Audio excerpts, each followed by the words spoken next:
case, which dominated Prime Minister's questions. Well, a lot of people are quite confused about that, so we'll give you Tom will do a big explainer for you when we get round to that one. But yes, I'm finding it fascinating that Rachel Reeves is managing to sort of backdate the problems that she's having now with Brexit. It'll be interesting to see how she sort of manoeuvres that one. Yeah, if it's all Brexit's fault, why did she say at the last budget that was the last tax-rising budget that she was going to do? Yeah, she should have known before she did this budget, or any budget, that it was the Brexit thing. But, you know, I do agree that I think a lot of people who voted to Remain are psychologically damaged by the fact that they didn't get what they wanted, and they just literally would blame absolutely anything and everything on it. Well, we're going to get to that and so much more throughout the programme. Do get involved. gbnews.com/yoursay is the way to get involved with the whole programme. But, of course, in the meantime, it's your latest headlines with Tatiana.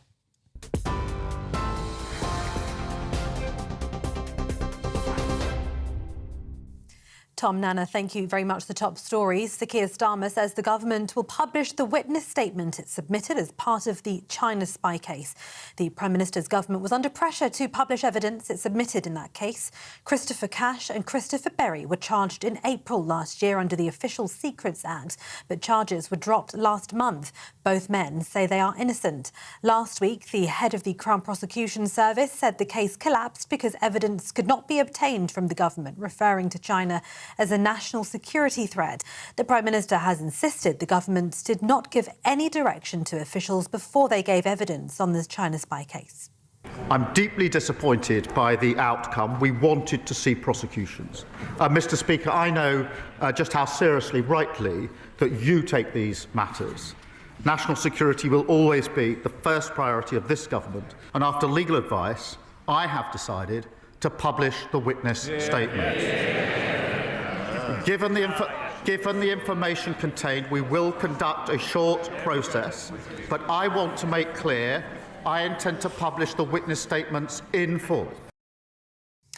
Conservative leader Kemi Badenoch says the government's response to the Crown Prosecution Service dropping the charges against the two suspected spies stinks of a cover-up. On Monday, the Security Minister repeatedly told the House that ministers did not take decisions, that it was the Deputy National Security Advisor who had full freedom. Is the government seriously saying that only one man, the Deputy National Security Advisor, had anything to do with this failure? Is he seriously saying that the Deputy did not discuss with the National Security Advisor, did not discuss with the Home Secretary or with anyone in Downing Street? Is the Prime Minister seriously saying that? Yes. Rachel Reeves says she's looking at potential tax rises and spending cuts to fill a black hole in her budget, which she said was partly due to the lingering impact of Brexit. The Chancellor made the acknowledgement as she prepares for her 26th of November statement, confirming the budget watchdog had consistently overestimated the UK's productivity.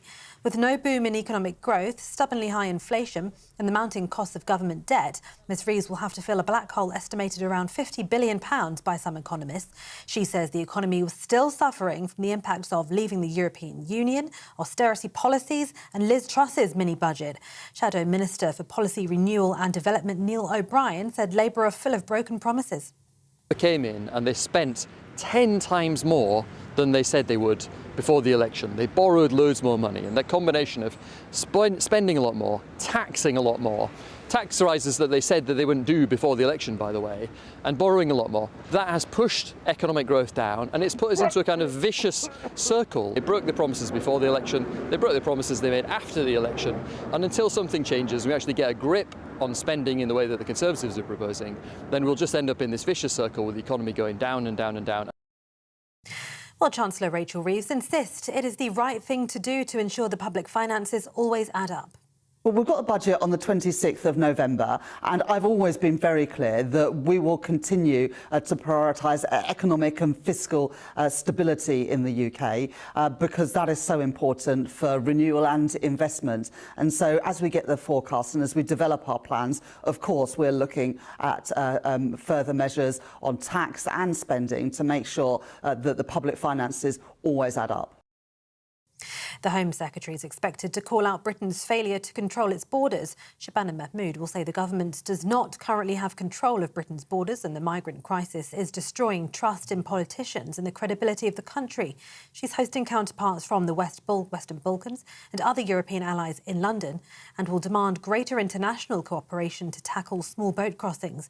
The summit is designed to ensure nations on the continent strike new deals to tackle illegal migration, following Britain's one-in, one-out agreement with France signed earlier this year.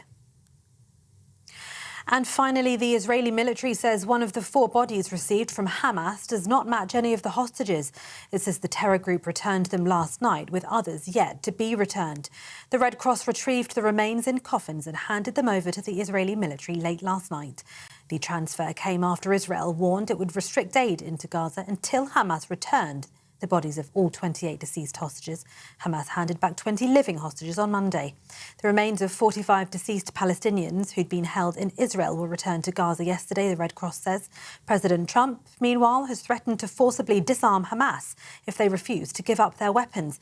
It comes amid reports the terror group are reasserting control in Gaza just days after President Trump declared he'd secured peace in the region. And those are the latest GB News headlines. For now, more from me in half an hour. Cheers Britannia Wine Club proudly sponsors the GB News Financial Report.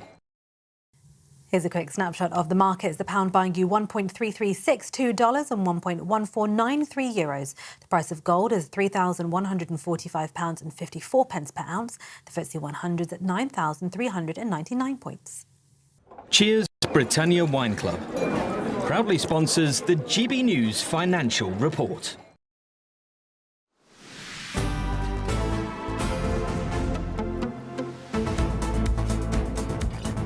Good afternoon, Britain. It's 9 minutes past 1. Now, the Chancellor, Rachel Reeves, has admitted tax hikes and spending cuts could be on the cards to plug the economy's assumed £30 billion black hole.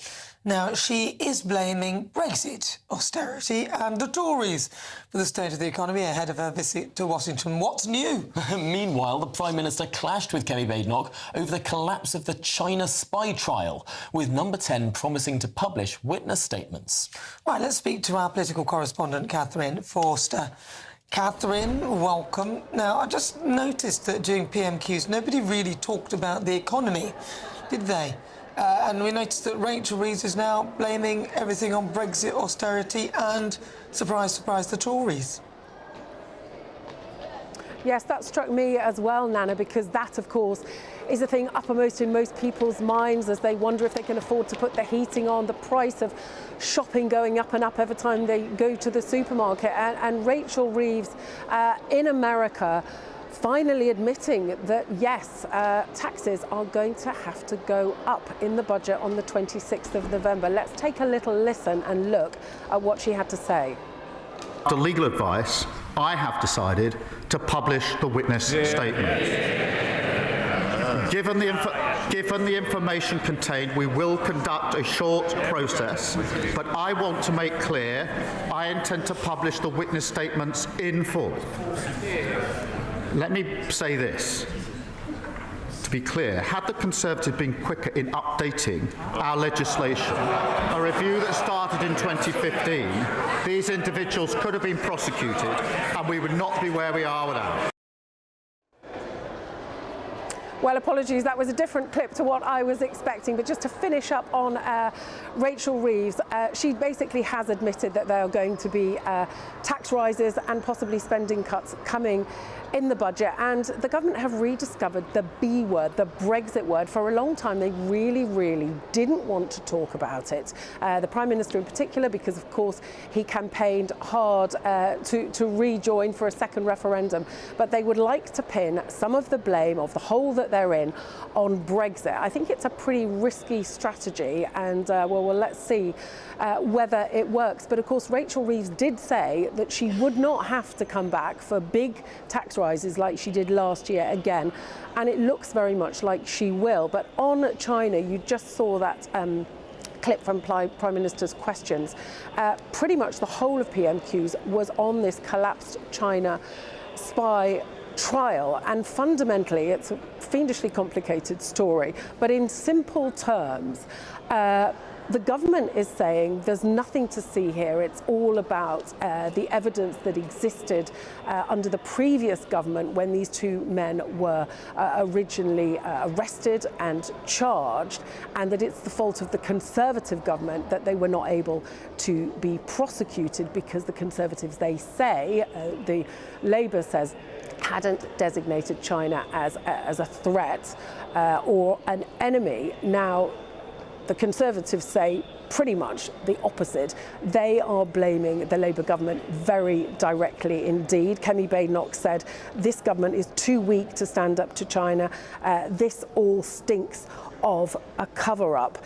And the Prime Minister tried to get ahead of that by announcing that the government will now publish the evidence that it gave to the Crown Prosecution Service, which the CPS said was not sufficient to make this trial viable. And also, Kemi Badenoch asked if the government was seriously suggesting that just one man, the Deputy National Security Advisor, Matt Collins, had been the only person involved in giving this evidence to the CPS. And the Prime Minister said yes. Nobody else, which is really quite extraordinary. So now we will wait to see the evidence. But fundamentally, the accusation from opposition parties is that the government is less concerned with national security than it is about trade and about growth, given the pretty desperate economic picture at the moment. Catherine, lots of people now asking, has this Matthew Collins, been set up as a fool guy? The convenient deputy National Security Advisor being the guy that the Prime Minister names at the dispatch box. Not the National Security Advisor, Jonathan Powell, but his deputy. And the Tories now asking, well, why are you only releasing the statements from the last Parliament? Surely what's more relevant today is the minutes of the meetings of this government. Yes, and I don't think these questions are going away. I don't think this story is going anywhere. There's a lot of people very, very unhappy that Matt Collins, as they see it, has been thrown under the bus. He is the deputy. People say he's exceedingly good and diligent civil service. Jonathan Powell, the National Security Advisor, who also we hear has been instrumental in behind the scenes negotiations, what's going on in Gaza. They seem to be deflecting from attention on him. In fact, they've very, very clearly seem to have done that. But there's a lot of unhappiness and I think a lot of still unanswered questions. But the government fundamentally blaming the Conservatives, and the Conservatives say they're having none of this, that this is absolutely the government cozying up to China and sacrificing national security in the process. All right, Catherine Forster, thank you very much. Very fascinating, isn't it? But he just answered, yes, that was it. I mean, as if that's acceptable. You need a bit more information, my friend, There are going to be more questions. There are certainly going to be more questions. And whilst, OK, it's good that there are going to be, those statements are going to be released and made public from the last Parliament, I think a lot of people will be asking, well, what political direction was given under this government, in this Parliament? Exactly. Well, I suppose at least he answered the question. Because he never normally does. We should move on now because there has been some breaking news this hour. Two potential chairs of the National Grooming Gang inquiry are set to meet and speak with survivors engaging with the Home Office. GBNews can reveal that a panel of victims and survivors will meet with the two prospective chairs next week. Well, let's speak to our national reporter, Charlie Peters, who has the story.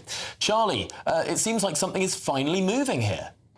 Yes, and good afternoon, Tom and Nana. It does seem like we are now closing in on this inquiry being launched formally, with two potential chairs set to meet with a panel of survivors, victims and survivors next week. Now, this panel has been set up by the Home Office, organised through a third-party charity, for them to assess and take into account the views of survivors of grooming gangs as they begin the process of finding a chair, but also of finalising the terms of reference. Now, I understand that the terms of reference are now secured in some sense, and that we are awaiting this chair to be selected so they can finalise a decision. We're showing pictures there of Louise Casey, whose audit earlier this year helped to secure the government's decision to launch that national inquiry. Now, the final decision on the appointment of this chair will lie with the Home Secretary, Shabana Mahmood, and also with the Prime Minister, but the sessions with these survivors will be used to sort of gather their insights and guide the government's choice. And this news that GB News can share exclusively comes after The Guardian newspaper reported that judges and lawyers were reluctant to lead this inquiry. Of the 24 ongoing or announced public inquiries, just one is headed by someone without a judicial or legal background, and that's the Bishop of Sheffield, who's going to be leading the Orgreave inquiry, which was announced earlier this summer. So there is a possibility that the two chair people being put forward, the potential chairs, that they don't have legal backgrounds. So we'll wait for more information on that, of course, but GB News can reveal that two potential chairs of the grooming gang inquiry will be meeting with survivors next week to gauge their views. Now, this comes also, as GB News revealed earlier this week, that some survivors are expressing concern that the inquiry itself could be expanded to include elements of CSE that don't revolve around grooming gangs. But as I said earlier, GB News understands that the terms of reference for the inquiry are basically finalised but need to be approved by whichever chair does eventually come in. Now, a Home Office spokesperson speaking earlier this afternoon said that this inquiry will have all the resources and the powers it's needed to stamp out this form of abuse, and they're working urgently to appoint the best chair to take this work forward and also to get the truth and, crucially, to deliver justice to survivors. Charlie, on this point, that it might not be a lawyer who chairs this inquiry, does that mean that this is not a judge-led inquiry, that it doesn't have the same status, the same powers of some of those famous judge-led inquiries that we've had in recent decades? Well, Tom, under the Inquiries Act of 2005, once it's a statutory inquiry, all the powers will still be there, regardless of who heads it up, in terms of the taking of evidence, the power to compel witnesses. So it wouldn't change the powers of the inquiry itself. Public inquiries will have that regardless of the chairperson. It just is quite rare for one not to be led by someone without that legal or judicial experience. There had been reports this week that perhaps some judges feared engaging with this process, or lawyers feared engaging with the process, because, of course, this issue has been so controversial over so many years, and because we do know that Louise Casey, in her audit, she said we need to get to the bottom of the cultural, ethnicity and religious drivers behind this form of abuse. That could create for quite a difficult legacy for a judge or someone with a judicial background engaging with this process. So it's possible that these potential chairs could come from a non-legal background. All right, Charlie Peters, thank you very much. That is Charlie Peters, our national reporter. Well, this is Good Afternoon Britain on GB News, and there is plenty more to come on today's programme. Is a turquoise takeover incoming? A bombshell megapoll predicts that Reform UK are on course to win the biggest Commons majority in modern political history, with the Conservatives set to reduce to just 7 MPs. Well, you're with GB News, Britain's news channel.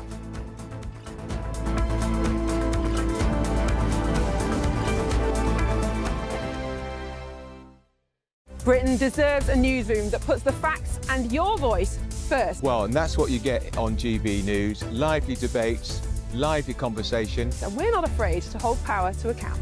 And each other. So join me, Andrew Pearce. And me, Miriam Gates, for Britain's Newsroom, weekdays from 9:30 on GB News. GB News Breakfast. Every day from 6 a.m. Sanitary products in the urinals. Joining me now is a diversity and inclusion facilitator, Katie John Went, who also manages to talk sense on this subject, which is a very rare gift, to be honest with you. Katie, what do you make of this story? Well, you set me up to fail now. I've got to talk sense. And it's a nonsense. It's a nonsense story in many respects. I mean, no harm's being caused. On the one hand, I would call this probably over-inclusivity, kind of well-meaningness gone too far, which then eventually does cause a backlash. And it's a backlash on people like me who are trans as well, because it just makes us obviously look a little ridiculous. But I understand where it came from. Some people, up until the Supreme Court judgment, have been going into toilets according to their acquired gender, their gender presentation, their gender identity, rather than their sex at birth, which does mean that trans men going into the men's loos may need a tampon. But the problem is, if a trans man were to actually press the button, immediately that means the trans guys just outed themselves, basically saying, look, I have some female needs. And it's not exactly going to be safe for that person in there anyway, nor kind of discreet or respectful or anything else. The better situation would be to place them in a unisex toilet, or the disabled as well. So if you know you've got a period, I would class a period as a disability in the moment in that sense. And absolutely, I don't think any disabled person would complain about them going in and using it. But the idea that it may cause, I don't know what Maya Force said, is that illegality and harassment, and that the men are suddenly going to feel at risk of harassment from these trans men on their raging periods. I mean, the risk of some people on their raging periods is another matter. The People's Channel. In the GB newsroom, we bring you the news as it happens. With our team of dedicated journalists across the UK. We're ready to keep you up to date with what's happening every half an hour, every single day. Bulletins here on GB News. The People's Channel. Britain's news channel. No matter the state it's in, this is our nation. Join me, Jacob Rees-Mogg, for a genuine, honest discussion on where we have been, where we are going, and where we are with the people who set the direction. Tune in to State of the Nation every Monday to Thursday, 8 to 9 o'clock. Only on GB News.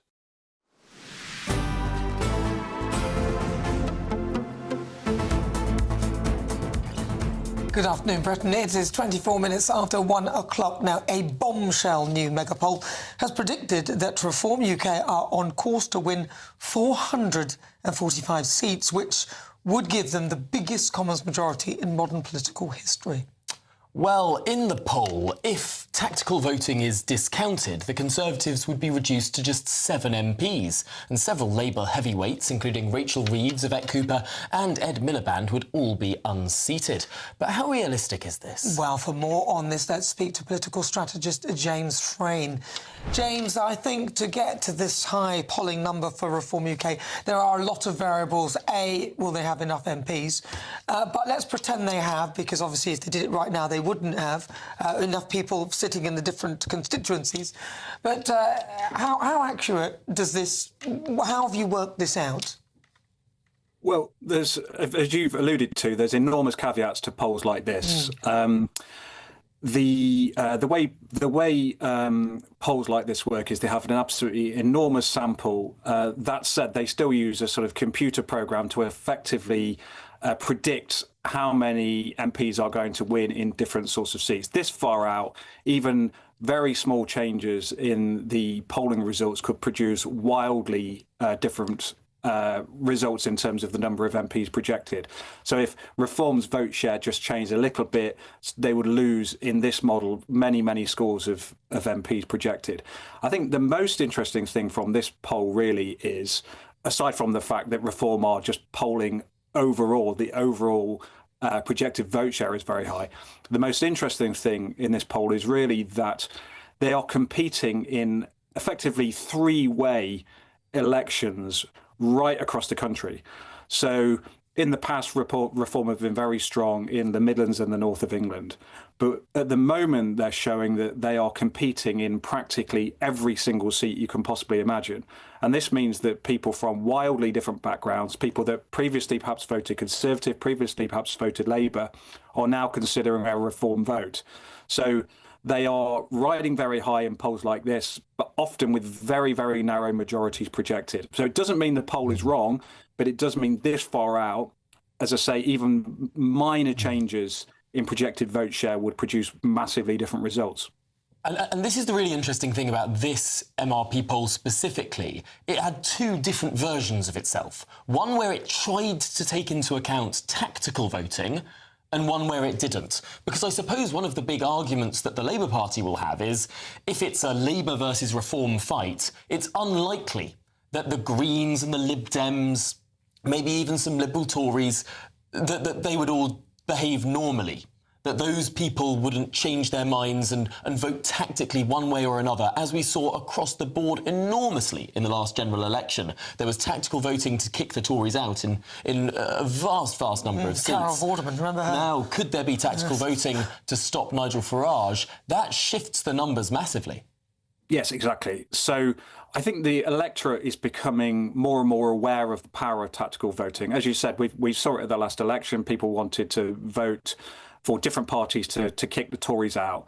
And as minds are focused and as it looks like Reform may form a government, then clearly you are going to have left-wing voters and left-wing parties effectively coming to a deal to keep Reform out. That is absolutely 100% going to happen. So I think it is always worth actually considering the tactical voting element to polls like this, which would, as you suggest, mean that Reform got many MPs less. Tactical voting is bound to be a big part of the next election, yeah. And as you said, there's very little, there's not much in it for it to suddenly change. In your view, do you think that even though we're a long way off, that this poll is anywhere near realistic? I think it depends on how you view it. I don't think it's realistic that Reform will get north of 400 seats for the reasons that we've just discussed. That said, I think all political parties, everybody needs to accept that Reform really are polling out these numbers overall. By that, I mean the vote share that Reform is projected to get is realistic. And it's realistic because there is massive despondency, hostility, call it what you want, directed towards the two main parties for their failure to deliver on policy promises. Reform might be written off as a protest party occasionally, as if actually people would really love to vote for Labour, they would love to vote for the Tories again, maybe just a little bit better performance from Keir Starmer or Kemi will in fact put Reform right back down. But at a time when there is so much as to hostility towards these parties, being a protest party is really not a bad place to start. Yeah. All right, James Raine, thank you very much. Well, let's speak now to the Member of Parliament for Romford, Conservative MP Andrew Rossendale. Andrew, let's start with this poll, because this must be pretty terrifying for you and your colleagues. I think it's terrifying for Keir Starmer that within just over a year of his government being elected, that the country is turning right. They reject socialism. They reject what the Labour Party are doing. They may not be coming back to the Conservatives, but what they are doing is saying no to what the Labour Party stand for. So I've never known a government to collapse that quickly and for votes to shift so fast. And in this poll, there's huge numbers of Labour seats that traditionally have always voted Labour are now going to a more right-wing party. So I think for the country, we need a change next time. And whether it's Reform, whether it's Conservative and Reform together, or whether the Conservatives make a recovery Would you be and come happy back, to see Nigel Farage as Prime Minister? we need a change. Certainly, I believe that Nigel Farage would make an excellent Prime Minister, but I would like to see Conservatives and Reform to work together, because I think a blend of the two would be best for the country. But how realistic do you think that is? Because the Tories are toxic at the moment. You know, you don't mind me saying that, but it is the truth. People will not forgive you so quickly for that disaster the last few years at the end. I mean, you were right slightly at the beginning, but then something very bad happened. Brexit came, and then I don't know what happened to the Tories. So what makes you think that, you know, people will forgive you? Kemi has been given a really tough job. She's inherited 14 years of what the public see as 14 years of a failed government. They voted Conservative in 4 general elections. We had 4 governments led by the Conservatives. We didn't do all the things we promised the British people we would do, not least immigration. That's the biggest concern to the people of this country. Kemi has announced, first time I've seen for many years, seriously good Conservative policies, particularly on the economy, on getting rid of taxes. And I think those are all good things. Now, a lot of what she's saying, a lot of what Nigel's saying, I think it's gradually overlapping, certainly on immigration, on human rights. So would you why can't we blend those two together? So would you be prepared to step aside in a seat that appears to be more reform-led, where reform are more likely to win? Nana, I don't know how long you've known me, but I've been arguing for reform-style policies long before reform was created. Yeah, I've been arguing within my own party that we should move to that style of agenda, that policy agenda. And I think I can see the Conservatives now moving in that direction. But I also think that reform is developing its own policies. Certainly on immigration, they've been very strong. Now, we're much stronger. We're almost aligned on that. But on the economy, I think there's still some differences, and I'd like to see that come together. Andrew, just say this. You are a reform candidate for Romford. That reform candidate is stronger. You said that you guys would work together. Would you be prepared to step aside so that reform win rather than split the vote? Well, can I just say, it isn't about me. I've been an MP for 25 years nearly, 7 terms. I've been elected against the odds many times in that period. I've been consistent in what I believe in. I haven't wavered. I've stood by what I believe in, and I've argued with all our leaders and different ministers over the years. And I disagree with a lot of what the Conservative Party has failed to do in office. I want the next government to be a success. So we need to work. I will do whatever's best for our country. So you would do it if reform... If necessary. If it meant we got a decent government for the country, I think every loyal, patriotic MP should be willing to do whatever's necessary. Could you see yourself with a turquoise rosette? But well, it's all blue, isn't it, really? So it's all pretty much the same thing. Oh, that was an interesting answer. It's all blue. It's all blue. That's perhaps the furthest I've heard you... Not really, because... edge towards not really, because most people in reform are actually friends of mine who used to be in the Conservatives. Look, it's two sides of the same coin. Kemi is actually doing incredibly well at the moment. Nigel has always been a principled man. He's always stood up for the things that, taps into what the British people think. So that was a yes. So let's work together. I just want us to work together. It's not about personalities, Nana. It's about working together for the good of the country. So yes. You would. We are running out of time. I just want a quick word, of course, about Sir David Amess. It was mentioned at Prime Minister's Questions, of course. Looking back on what Sir David Amess gave to this country, but also, frankly, the threats that MPs face today. Nigel Farage himself, a threat to his life that has just been looked at over the last week in court. Some words on your friend, Sir David.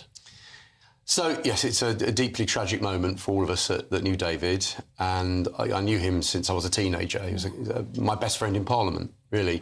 He was a fantastic person, very kind, humorous, but a really principled individual who was so devoted to his country and his constituency, both Essex MPs. So, I mourn his loss 4 years ago today. I despair of the failure of the British state to protect public figures. I really do. I've lost 2 friends as MPs who were murdered by terrorism. Ian Gow was a close friend of mine, and David Amess. And we're all under risk. We live in a free society and we say things, and you've got people out there that have evil intentions. We don't have much protection, and I think that the failure of the government to have a proper inquiry into David's murder, which has been called for by David's family, by Katie Amess. It's terrible. It's an absolute disgrace. The failure of Prevent to do any kind of effective job. There is serious things we need to resolve here, and I want the government to do this. But so far, it's been very disappointing. And really, in David's memory, we need to get this right for the future. All right, Andrew Rosendale, thank you very much. He's a Conservative Member of Parliament for Romford. Well, much more to come on Good Afternoon Britain. Yes, we're going to be joined by a journalist who claims Labour's failure to understand why Brits voted to leave the EU is costing them dearly, but that's after your headlines with Tatiana.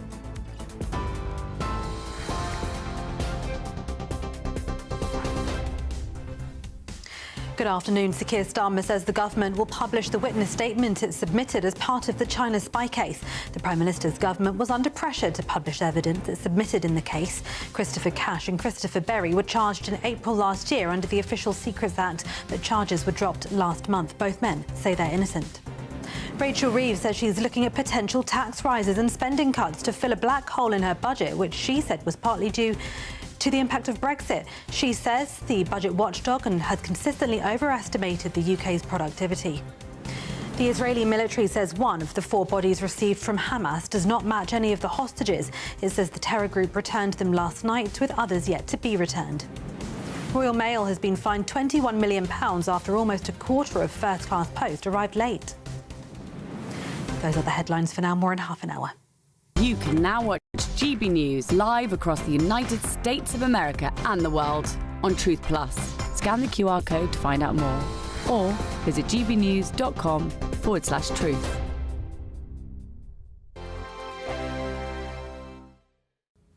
Hello and welcome to the latest update from the Met Office for GB News. It's another cloudy day for most of us, very similar to the last few days. A few light showers coming out of the low cloud, misty and gloomy, but not for everyone. There is some sunshine out there, and the favoured spots for sunshine, western parts of the UK, particularly West Wales, the southwest, as well as central and northern parts of Scotland. In these areas, where we lose the low cloud, actually, blue skies, beautiful conditions, feeling pleasant with light winds and that warm sunshine. Elsewhere, the low cloud persists. Just like the last few days, it's going to feel a little bit miserable under that low cloud, along with a few light showers into the east and southeast of England. One or two light showers coming along as well for the far north of Scotland. Otherwise, it is a grey end to the day for Shetland, for Orkney as well. Parts of northern Scotland, although a large swathe of Scotland will see the low cloud being broken up because of the higher ground. And it's similar across parts of West Wales and the southwest. As the low cloud comes in from the east, it gets broken up by the rugged terrain and we see clear skies prevail. There'll be some breaks developing elsewhere, so the cloud fairly fickle in places. It's not going to be entirely solid overnight, and where we do see those breaks, for example, some southern parts of England, more especially West Wales, parts of Scotland, we'll see temperatures dip into the mid-single figures. Otherwise, under the cloud, it's typically 8 to 11 degrees as we start off Thursday. And plenty of that cloud continuing through the day. A few more light showers coming into the north of Scotland as well as the far southeast, but otherwise most places are dry, are settled, light winds, but with a lot of cloud. Some holes developing in the cloud. Nevertheless, across eastern parts, a few glimpses of sunshine at last in places.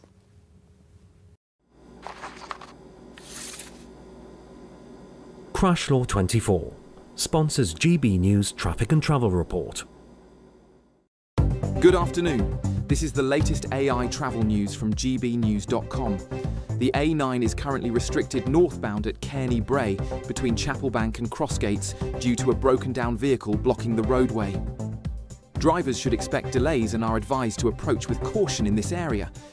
In Devon, all lanes remain closed on the M5 northbound entry slip at junction 30 due to ongoing road management efforts. Officials anticipate the resumption of normal traffic conditions from 2:30 to 2:45 this afternoon. Additionally, there are significant train disruptions affecting both Avanti West Coast and cross-country services between Birmingham New Street and Birmingham International stations, causing considerable delays. For more travel news, go to gbnews.com. Crash Law 24 sponsors GB News Traffic and Travel Report.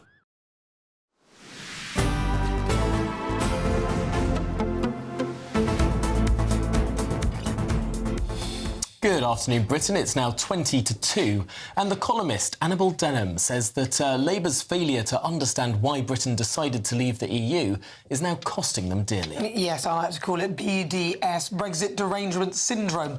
Her comments come as the government looks to blame Brexit, here it goes, for higher taxes in their next budget, and Sir Keir Starmer continues his push to reset relations with Brussels, although he insists the UK will not join the single market or the customs union. Well, Annabel Denham joins us now, and firstly, let's talk about what the Chancellor has been saying in the last day or so, that she's found a new excuse to raise taxes.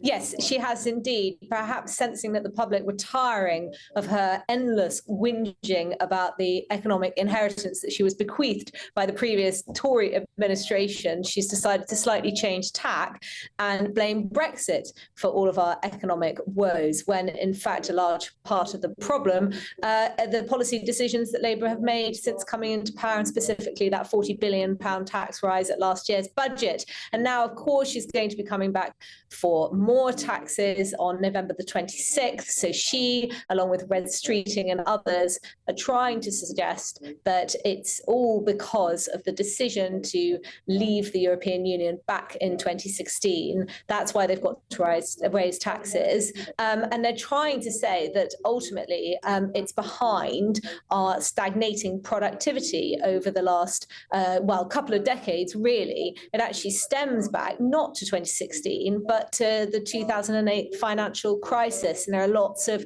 theories as to why it is that a British output has flatlined, but it certainly can't be pinned on Brexit. Now, none of this is saying that Brexit didn't come with certainly some teething problems, and there are advantages to frictionless trade, but we could have overcome those much more quickly and indeed taken advantage of the opportunities of Brexit had we had politicians in place who actually wanted to do so.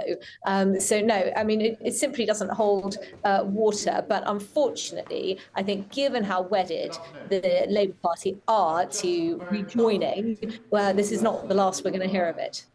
Well, it's just literally ridiculous, isn't it? Because if, as you said, people hadn't been so dead set against Brexit and literally hindered every single thing that people tried to do to take advantage of it, then we'd be a lot further ahead. So now she's blaming Brexit. How successful do you think she'll be? Because there are people who will join in, a lot of Remainers, or Ramonas I like to call them, will literally blame Brexit on absolutely everything. Well, they will. And of course, there was polling out a couple of months ago which suggested were we to have a referendum tomorrow, then people would vote to staying, knowing what they now know. But that was actually followed by some really interesting polling about a week later, which found if you took the word Brexit out of the discussion and you asked people very straightforward questions around sovereignty, should we have the freedom to make our own laws, around things like controlling our borders and that freedom to pursue, economic policies and deregulate, would they be in favour of it? And actually it found that people overwhelmingly would be. So the spirit of Brexit actually, I think, remains very strong in Britain, but that's what Labour are ultimately trying to unwind. And they seem to be doing so in a very misguided belief that we can just turn back the clock to 2015, that were we to go back to the negotiating table with EU leaders, that they'd be willing to offer us either the same deal that we had before or perhaps even a better one. But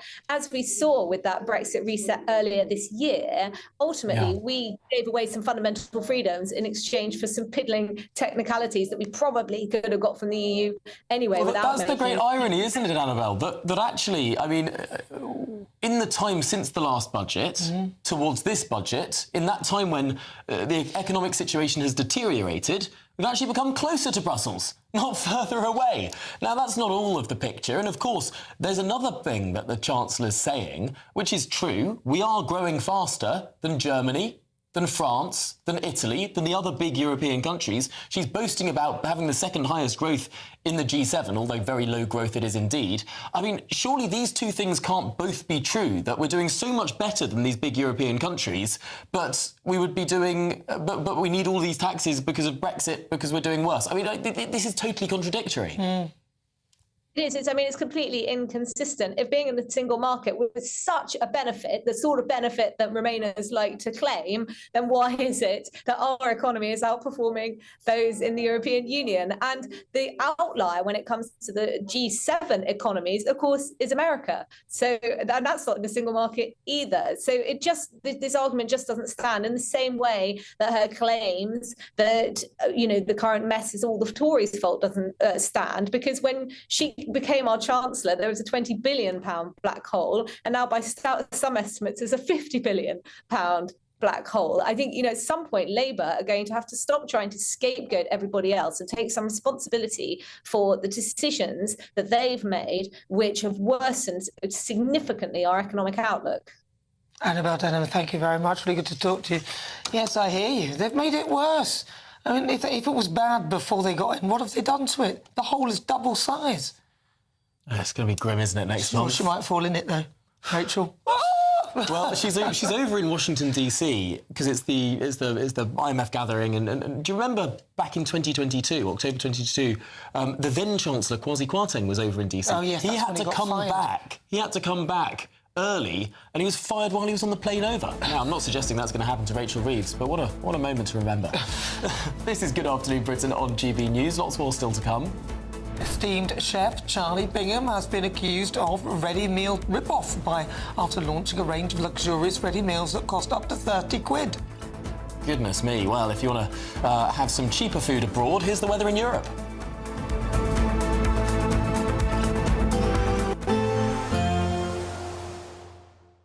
Ready to soak up that holiday sunshine? Won't we need some cover? No worries. All sorted. All Clear Travel Insurance sponsors GB News Travel Destinations Forecast. If you are searching for some holiday sunshine, I can recommend Portugal as one of the warmer and sunnier spots on Thursday. Drier in the Balearics following a wet start to the week, but the rain that has affected parts of Spain and the Balearics now moving through Sardinia, affecting parts of southern Italy into Greece as well. So very lively thunderstorms and some large rainfall amounts. Still some showers across Spain, otherwise mostly fine for Portugal. And the wet weather in Greece becomes more widespread into Croatia and Greece later on. All Clear Travel Insurance sponsors GB News Travel Destinations Forecast. Welcome back to Britain's Newsroom with Andrew and Beth. Hello everyone, Patrick Christie's here. I'm Michelle Duke, Britain's News Channel. Access the stories that matter to you. Take the GB News family with you on any device. And as long as you have an internet connection, tune in to GB News anywhere on the planet or beyond. GB News, the People's Channel, Britain's news channel. Westminster's full of talk, but out here, it's the real world. Am I allowed to talk then? No, that's it. This is where it matters, real people and real lives. That's what politics is all about. The fact has Trump made a good start? No. Straight answers, no spin, and just a couple of pints. How many fingers have I got up? About 10. So join me for Lee Anderson's Real World every Friday at 7 p.m. only on GB News. The People's Channel, Britain's news channel. You want to know what's really going on in the corridors of power? Labour don't know what to do with you half the time, and that makes you quite lethal in the chamber. Get behind the headlines with Chopper's Political Podcast. Join me, Christopher Hope, as I sit down with the great and the good of British politics. We'll see where this ruling takes us. These are the stories shaping our nation. Chopper's Political Podcast, available now on all platforms. Listen in and stay ahead. Decisions made in Washington aren't just shaping America, they're shaping Britain too. From migration to global security, from crime to health. Whatever happens in the White House today will be felt in your town or city tomorrow. That's why The Late Show is live from Washington, D.C. Cutting through the politics to show you what it all means for Britain. The Late Show live every night at midnight. Only on GB News, Britain's news channel. At GB News, we love to hear from you, our loyal community. So drop us a line at gbnews.com/yoursay. There you can talk to each other and also to the presenters live on air. gbnews.com/yoursay, because GB News is your channel, Britain's news channel. Join me, Nana Akua, for an informative, interactive news programme with a difference. It's fun. No, he didn't say that, Dave. I'm so surprised. I think there's an element of truth to that. Join me from 3 p.m. every weekend, only on GB News, Britain's news channel. In the GB Newsroom, we bring you the news as it happens. With our team of dedicated journalists across the UK. We're ready to keep you up to date with what's happening every half an hour, every single day. Bulletins here on GB News, the People's Channel, Britain's news channel.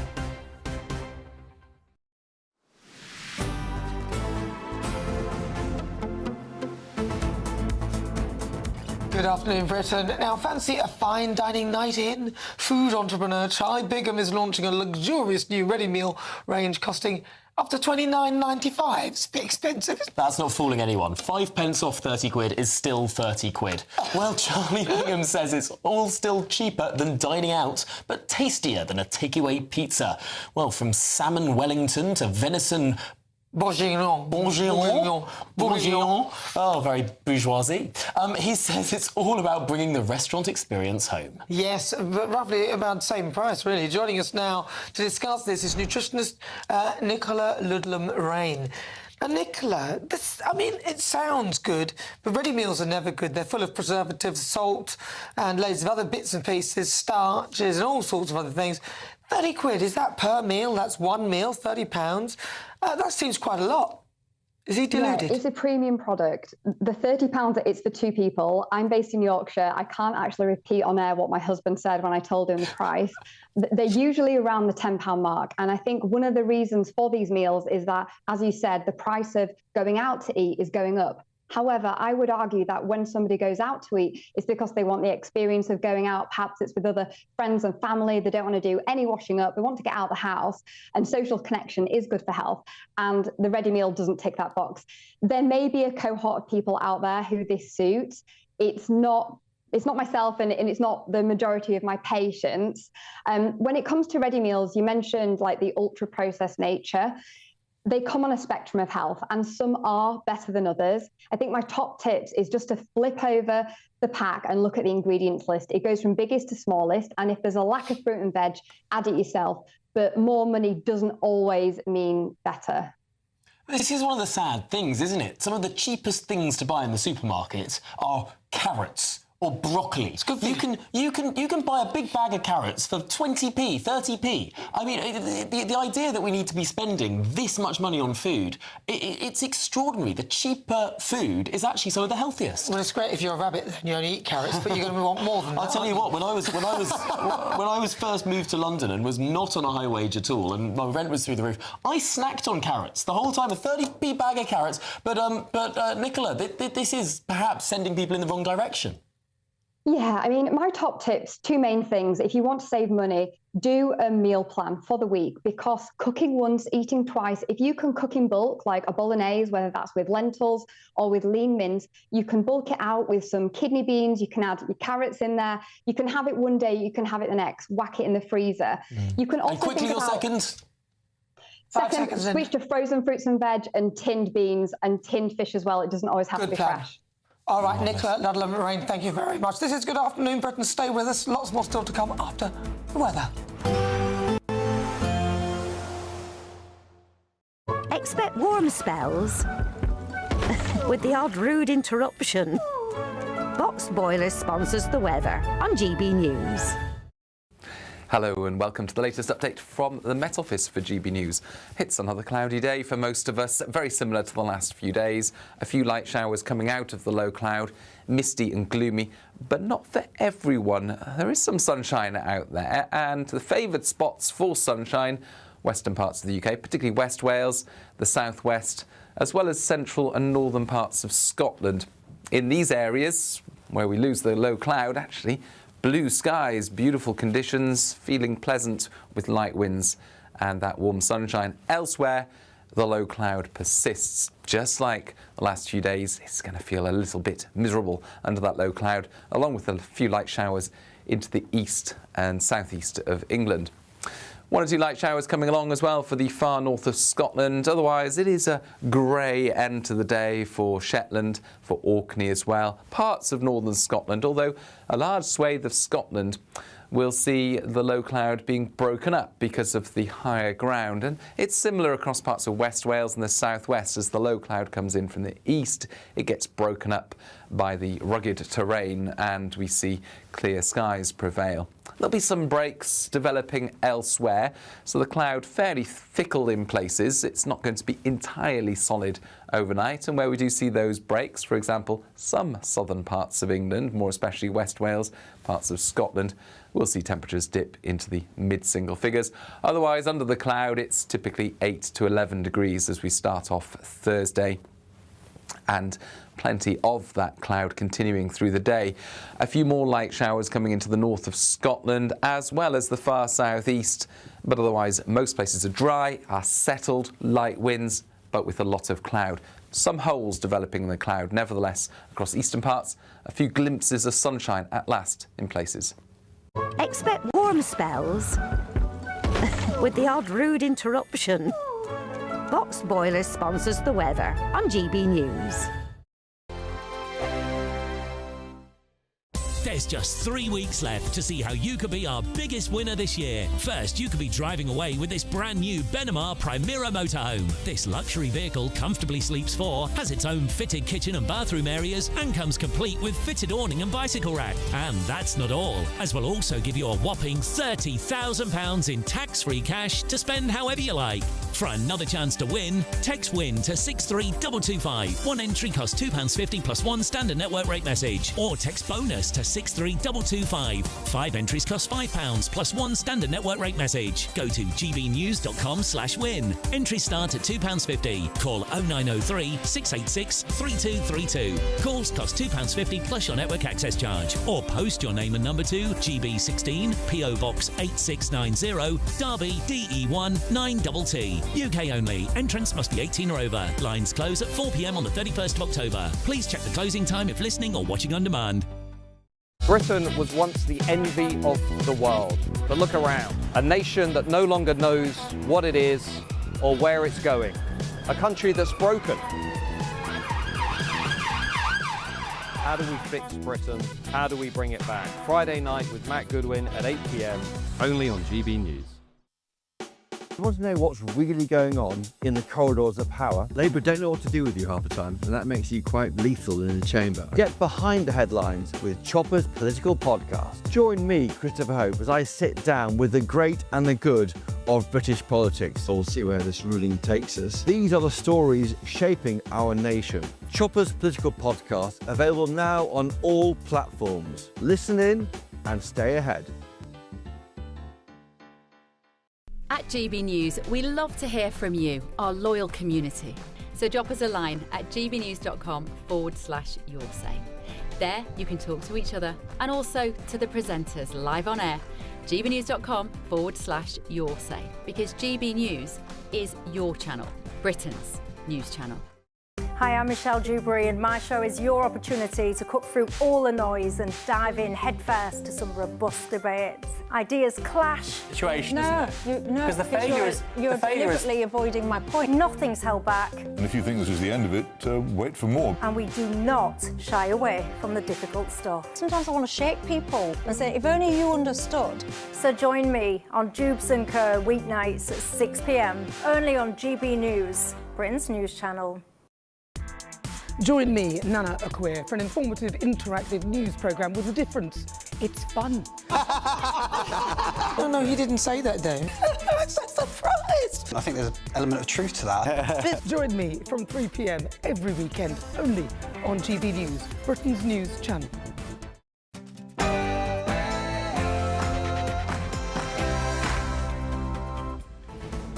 Good afternoon, Britain. It's 2 o'clock on Wednesday, October the 15th. I'm Tom Harwood. And I'm Nana Akua. Now, Rachel Reeves confirms tax rises. Yes, the Chancellor is in Washington, D.C. today to boast that Britain's weak growth isn't quite as weak as our European counterparts. But she can't get away from that painful fact of tax rises coming in next month's budget. Of course, we're looking at further measures on tax and spending to make sure that the public finances always add up. Sir Keir Starmer clashes with Kemi Badenoch over the Chinese spy case as the government promises to publish all relevant witness statements. Had the Conservatives been quicker in updating our legislation, a review that started in 2015, these individuals could have been prosecuted and we would not be where we are now. Border failure. The Home Secretary has today admitted Britain is failing to control its borders, calling for more international cooperation. It comes as an Iraqi people smuggler asylum seeker has claimed PTSD and anxiety to avoid going to prison. The Prince and Princess of Wales have made a surprise visit to Northern Ireland, where the royal couple sampled craft ciders and helped out with the local apple harvest. We'll bring you the latest.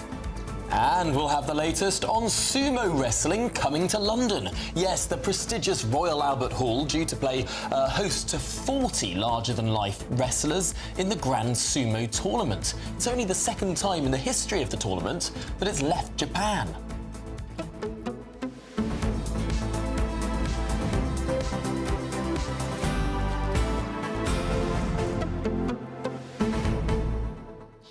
Do you know, I think you made a good point in the previous hour when you said the Royal Albert Hall, will it be able to hold all the sumo wrestlers? It's a delicate building. It is. It's very old. It's very grand. I mean, they don't build them like that now. No. But imagine how much those people weigh, like 2 tons each. Yeah, I'm not sure what Prince Albert himself would have thought about it. But perhaps he was a big fan. I mean, the guy did enjoy sort of modern marvels and machinery, perhaps. He was a secret... What's someone who likes Japan called? Not a cinephile, that's Chinese. I don't know. No, there's definitely a word for that. Well, the way to tell us the word for it is gbnews.com/your say. But also today, tax rises. Joyful, happy news of further tax rises, billions from the Chancellor. Well, we knew that when she said that she would never won't be coming back to us again for that couldn't have been true, because nobody in their right mind would say that, which... You know, but also the taxes that they said that they wouldn't raise, I'm not sure how she's going to get around it. I don't know what she will raise. They said they wouldn't raise national insurance at all, and then somehow they managed to split them between the employer and the employee, which obviously will stifle growth because no one will employ anybody anymore.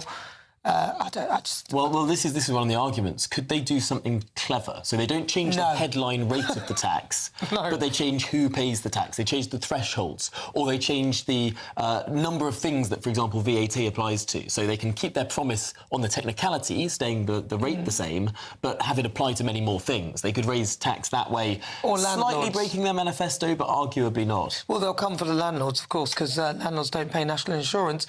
So she'll obviously go for that. That's what I think is probably a guarantee. Yeah, well, lots of that. We'll get the details in just a second with our political correspondent. But let's get your headlines now with Tatiana Sanchez.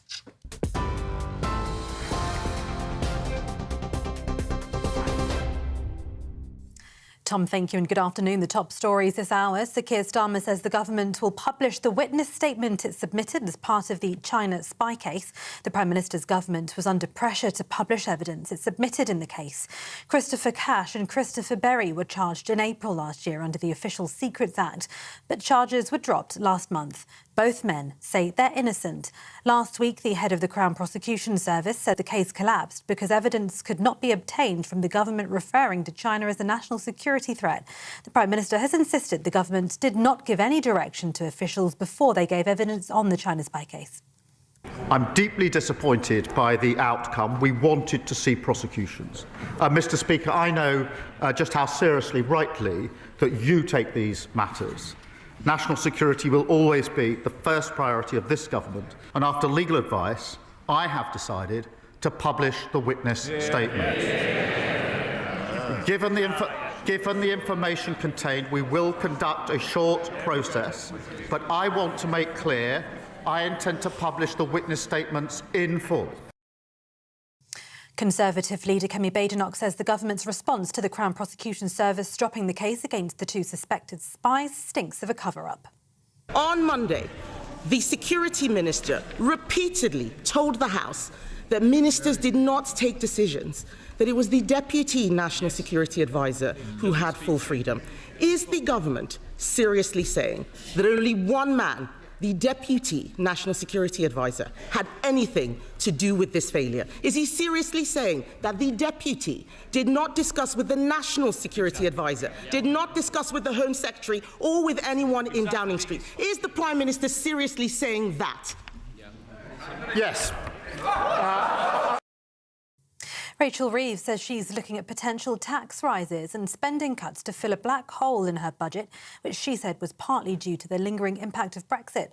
The Chancellor made the acknowledgement as she prepares for her November 26th statement, confirming the budget watchdog had consistently overestimated the UK's productivity. With no boom in economic growth, stubbornly high inflation and the mounting cost of government debt, Ms Reeves will have to fill a black hole estimated around £50 billion by some economists. She says the economy was still suffering from the impacts of leaving the European Union, austerity policies and Liz Truss's mini-budget. Shadow Minister for Policy Renewal and Development Neil O'Brien said Labour are full of broken promises. Labour came in and they spent 10 times more than they said they would before the election. They borrowed loads more money, and that combination of spending a lot more, taxing a lot more, tax rises that they said that they wouldn't do before the election, by the way, and borrowing a lot more, that has pushed economic growth down, and it's put us into a kind of vicious circle. They broke the promises before the election, they broke the promises they made after the election, and until something changes, we actually get a grip on spending in the way that the Conservatives are proposing, then we'll just end up in this vicious circle with the economy going down and down and down. Chancellor Rachel Reeves insists it's the right thing to do to ensure the public finances always add up. Well, we've got a budget on the 26th of November, and I've always been very clear that we will continue to prioritise economic and fiscal stability in the UK because that is so important for renewal and investment. And so as we get the forecast and as we develop our plans, of course, we're looking at further measures on tax and spending to make sure that the public finances always add up. And the Israeli military says one of the 4 bodies received from Hamas does not match any of the hostages. It says the terror group returned them last night, with others yet to be returned. The Red Cross retrieved the remains in coffins and handed them over to the Israeli military late last night. The transfer came after Israel warned it would restrict aid into Gaza until Hamas returned the bodies of all 28 deceased hostages. Hamas handed back 20 living hostages on Monday. The remains of 45 deceased Palestinians who'd been held in Israel were returned to Gaza yesterday. President Trump, meanwhile, has threatened to forcibly disarm Hamas if they refuse to give up their weapons. This comes amid reports that the terror group Hamas are reasserting control in Gaza just days after President Trump declared he'd secured peace in the region. Those are the latest headlines for now. More in half an hour. Cheers Britannia Wine Club proudly sponsors the GB News Financial Report. Here's a snapshot of the markets. The pound buying you $1.3362 and €1.1493. The price of gold, £3,145.54 per ounce. And the FTSE 100 is at 9,399 points. Cheers Britannia Wine Club proudly sponsors the GB News Financial Report.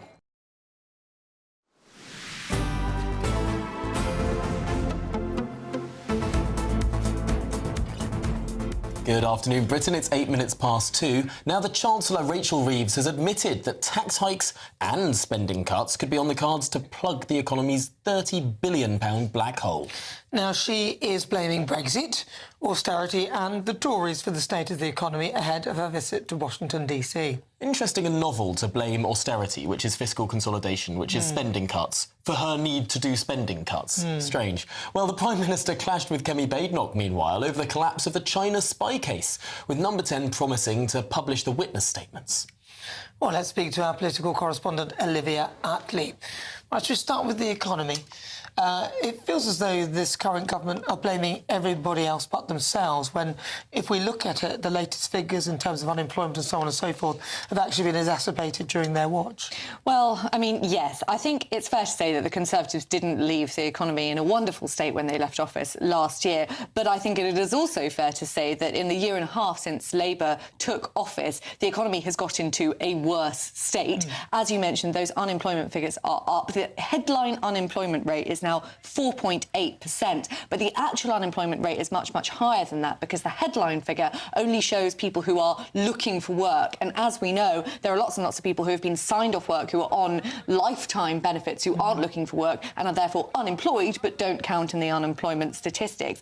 Now, part of the reason for that very high unemployment is that national insurance rise for employers, Nana, which you mentioned a little earlier. That has meant that it is much more difficult for employers to employ and still make a profit, and so either they are not taking on so many people or they are actually laying people off. Then you also have the effect of the non-dom tax, which was actually introduced by the Conservative government, so again there's a bit of blame for the Conservatives there, but Labour enacted it too, and that has meant that lots of very wealthy people have left this country, taking it with them, sometimes their businesses, sometimes the wealth that has been feeding itself back into the economy. So the growth for the UK is more anemic than has been expected. Yes, those G7 figures look quite good. We're just behind the US, but inflation is still incredibly high, and the OBR has downgraded our productivity, which means that Rachel Reeves now has a bigger hole to fill than she was expecting.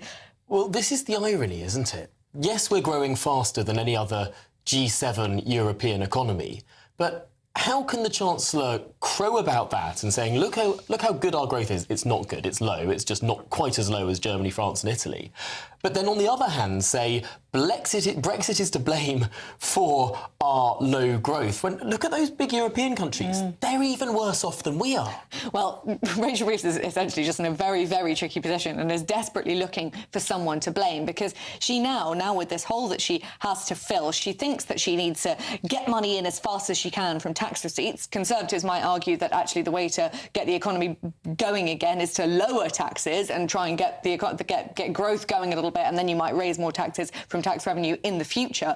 But she wants her hands on some cash ASAP, and she doesn't have very many methods for doing that, because in that manifesto, the Labour Party said that they would not raise taxes on working people. When asked what they meant, they spelled out national insurance, income tax or VAT. Then she's got not really very many options at all. There's the possibility of a wealth tax, but then you have the risk of more rich people leaving the country, taking their wealth and their business with them. You have some sort of reform of stamp duty and council tax. No one thinks that stamp duty and council tax are very good. They're not effective taxes. There are definitely ways of making efficiencies, but would they bring in the money fast enough for Rachel Reeves? You've got some sort of capital gains rate on property. That's very unpopular too. It's going to be really, really tricky. I think some kind of stealth tax is probably the way she's going to go about it, perhaps lowering the threshold at which you pay the higher rate of income tax. Again, that would be incredibly unpopular and would really break the manifesto commitments. But as you say, she might sort of try and get off on a technicality.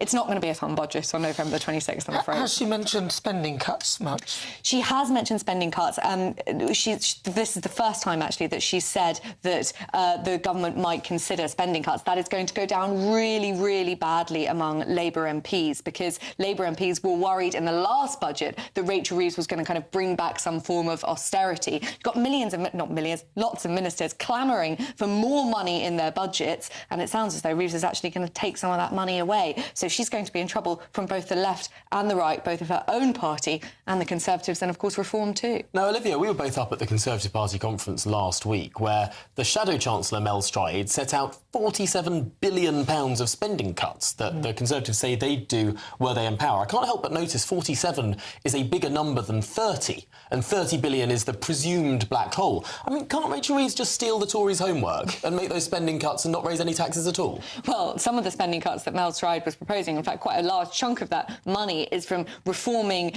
benefits. And, of course, Rachel Reeves and Keir Starmer did try to do that and were thwarted at the last minute by their own backbenchers, so ended up passing a bill which said almost nothing at all. It went down from something like a 20-page bill to a one-page bill. I think it ended up increasing the amount spent on benefits as well. It quite possibly did. I can't remember the exact details, but essentially they were unable to get that over the line. Same with winter fuel payments. They tried to reform that. The backbenchers came down on it like a ton of bricks at the last minute. So despite having this enormous majority, Keir Starmer and Rachel Reeves actually are unable to do very much at all in terms of reform. So it's going to be really, really difficult to get those spending cuts through. And tax cuts, of course, are very unpopular. Tax rises, of course, are very unpopular too. So this is going to be a really, really tricky budget for Rachel Reeves. And of course, I'm not suggesting at this point that the party won't vote through the budget, but, you know, if there is a chance you have big spending cuts, Labour MPs rebel, there could be real, real trouble there. And then you'd be talking about a confidence in the Prime Minister question. I don't think that's the here yet, but you never know. All right, Olivia Utley, sounds like they're heading the same way as the Conservatives. A big majority, and then you start eating yourself from the inside out. Well, let's speak some more on this with the economist Catherine McBride. Catherine, I'm fascinated to see where can the Chancellor... Let's assume that the Chancellor isn't going to make big spending cuts, because, as Olivia was saying, she did try to do that months ago and was thwarted by her backbenchers. Where do you think this Chancellor might raise taxes? Well, first of all, I'd say that she could still cut some of the welfare bill, because what they did is they didn't cancel it. They kicked it into the long grass and they said there'd be a review. And so when the review comes up, maybe that'll get done, and it'll be done quietly with less of a political kickback for her. In tax rises, she has to be incredibly careful not to increase inflation, because she's now at the IMF in Washington, and besides saying we would have the highest growth or the second highest growth in the G7, they did say we would have the very highest inflation rate, and that builds into our borrowing cost. And as Olivia correctly said, when you put up the minimum wage and you put up employers' national insurance, pretty much everything goes up because the very basics of society are done by people who are being paid the minimum wage. And then the next level, you know, you start with the fruit picker, then you've got the guy who washes the fruit, and then the person who puts it in the plastic bag, and then the people who drive it to the supermarket, and the people who put it on the shelf. And every level is costing more. So we've had this structural inflation, which is driving up our borrowing costs. So a huge amount of the Chancellor's problem is the money she has to pay in interest for the government's borrowing. So she has to cut spending, and also very carefully, she can't lift any more taxes that push up the price push up our inflation. And unfortunately, I think Olivia's probably right. They're going to tweak it around the edges and do a little bit here and a little bit there. But it's very important that they don't make our interest rates any higher. Right now, the big investors internationally who are buying our long bonds will be looking at the IMF's report and going, well, that means we want a lot more money if we're going to buy a 10-year gilt from the UK or a 30-year gilt or whatever. Now, Catherine, Rachel is blaming a lot of this on Brexit, austerity and pretty much anything else. Is there any credence to the fact that Brexit has caused any of this at all? Not at all. In fact, we're really lucky that we're out of the EU. If we were there, we would also have to find at least 20 billion a year to pay the EU fees, which we don't really have. And since we left, when we collect money from tariffs, which are about 4 billion a year, we get to keep that. Well, we used to have to send that to Brussels. Our VAT, we used to have to send part of that to Brussels. Now we keep that. So we're actually getting a lot of money by not being in the EU, and we're avoiding paying a lot of money that we would have had to pay if we were still there. So in fact, she can't afford to join the EU. The EU is it's a very expensive club. It's not free. A lot of people who traded with the EU thought it was a free trading group because their costs were zero. But our costs, the government's costs, the public's costs, the taxpayers' costs, they weren't free. We were paying the big supermarkets that are pushing the government to do this reset. They just want us to pick up their bill. And it's like, no, you're already charging enough for the food you sell us. We are not going to pick up your trade costs as well. It's pretty outrageous. The other thing that's pushing up inflation is, of course, energy prices as well. And now she could do a lot to cut energy prices, but she would have to take on Ed Miliband. And that would be an easier option for her politically. Both the left and the right, I think, would let her do that. And she's only got to take down one man. She can do that, tackle him, Although Ed Miliband is the most popular Labour cabinet member amongst Labour members, which is a statistic that seems astonishing to many people, but then you remember who Labour Party members are. She might have a problem on her hands with party discipline if Ed Miliband's gone. Catherine, I wanted to ask you, is one of the reasons why there's such a difference between the United States and the European G7 countries, is energy the key? Because, of course, all of these European G7 countries are doing as badly or worse than Britain. What's the reason? There are two groups in the G7. There are the people who have to import their energy, and there are the people that get to export energy. And Canada and the US are the exporters. The UK used to be an exporter, and we decided to kill ourselves, which was really stupid. And obviously, Germany, Japan import all of their energy. France has a lot of nuclear, but they still have to import oil and gas for other purposes. So even if they don't need to import them to make it electricity. So in Italy is the same. Italy has to import all of its energy. So that is the big difference. The growing countries are the ones that have their own supplies of energy and have so much that they can export it. And we used to be in that club. And unfortunately, we're not in that club anymore. The Conservatives started it, but Ed Miliband has made it much, much worse.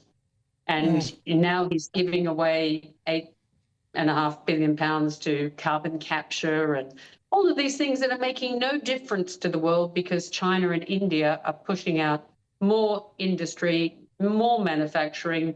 They're making the goods we used to make, and now we import them from them and give ourselves a gold star saying, oh, look, we saved our carbon emissions.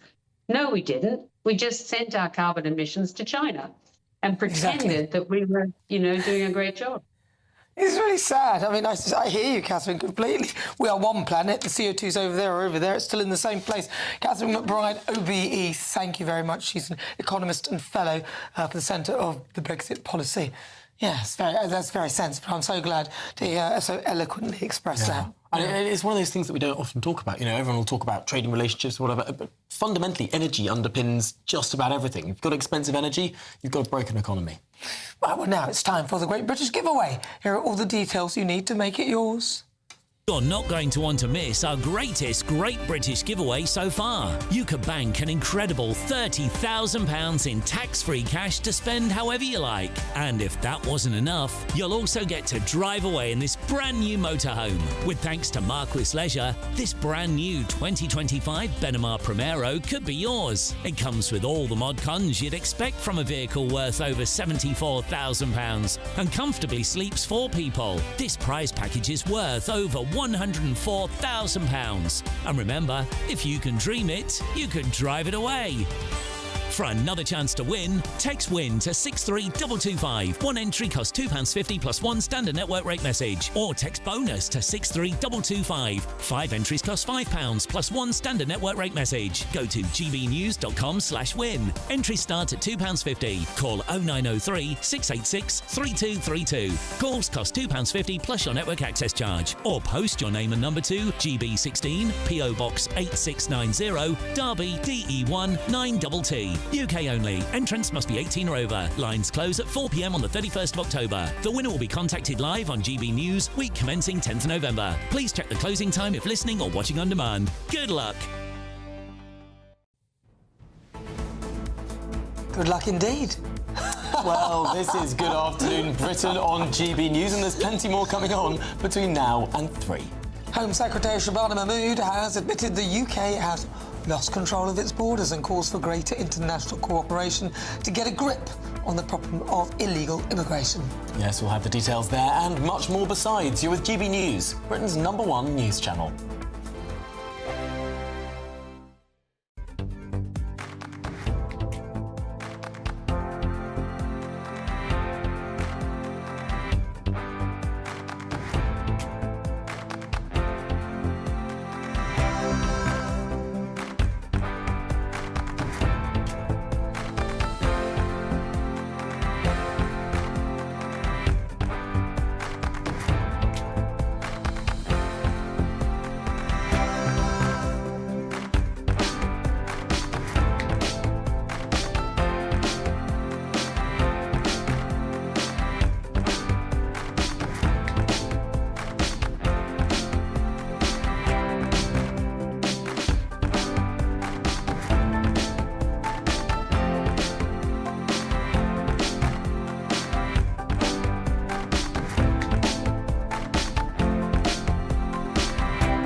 Britain deserves a newsroom that puts the facts and your voice first. Well, and that's what you get on GB News. Lively debates, lively conversation. And we're not afraid to hold power to account. And each other. So join me, Andrew Pierce. And me, Miriam Gates, for Britain's Newsroom, weekdays from 9:30 on GB News. From the school run to the home run, watch a new show for all of Britain. He can say whatever he wants. A straight-talking show where all voices are heard. And, you know, when are we going to stop talking about smashing the gangs and actually do it? With the stories that matter from every part of our country. There's a bit of a crash landing there for your Chancellor. Bold, fearless and standing up for you. That's me, Martin Daubney, 3 p.m. till 6 p.m, weekdays, here only on GB News. The People's Channel, Britain's news channel. Britain was once the envy of the world, but look around. A nation that no longer knows what it is or where it's going. A country that's broken. How do we fix Britain? How do we bring it back? Friday night with Matt Goodwin at 8 p.m, only on GB News. No matter the state it's in, this is our nation. Join me, Jacob Rees-Mogg, for a genuine, honest discussion on where we have been, where we are going, and where we are with the people who set the direction. Tune in to State of the Nation every Monday to Thursday, 8 to 9 o'clock, only on GB News.